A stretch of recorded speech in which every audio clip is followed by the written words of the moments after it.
റമദാൻ മാസത്തിലെ ഒരു ചൂടേറിയ വൈകുന്നേരം. ഗ്രാമത്തിലെ പള്ളിയുടെ മുന്നിൽ കുട്ടികളെല്ലാം ഇഫ്താറിന് കാത്തുനിന്നു. അവിടെ ഇബ്രാഹിം എന്നൊരു ചെറിയ കുട്ടിയുണ്ടായിരുന്നു. അവന്റെ കയ്യിൽ ഒരു ചെറിയ സഞ്ചി മാത്രം. അവന്റെ സുഹൃത്ത് ചോദിച്ചു, "ഇബ്രാഹിം, നിന്റെ സഞ്ചിയിലെന്താ?"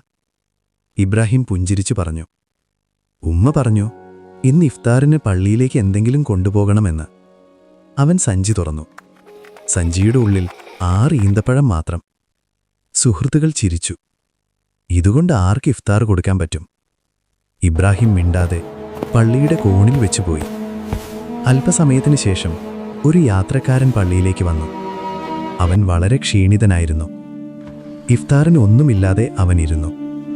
അപ്പോൾ പള്ളിയിലെ മുഅദ്ദിൻ ആ സഞ്ചി കണ്ടു.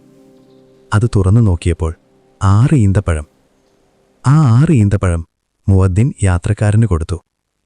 യാത്രക്കാരൻ കണ്ണു നിറഞ്ഞു പറഞ്ഞു, "ഇന്ന് ഞാൻ ഒന്നും കഴിക്കാതെ നോമ്പ് തുറക്കേണ്ടി വരുമെന്നായിരുന്നു. പക്ഷെ അല്ലാഹു എനിക്കിത് അയച്ചു." അകലെ നിന്നത് കണ്ടിരുന്ന ഇബ്രാഹിം പുഞ്ചിരിച്ചു. ചെറിയ അവൻ നന്മ പോലും മൃദുവായി റബ്ബ് പറഞ്ഞു, വലിയ അനുഗ്രഹമാക്കും. "അല്പം ചെറിയതുപോലും വലിയ നന്മയായി മാറ്റും.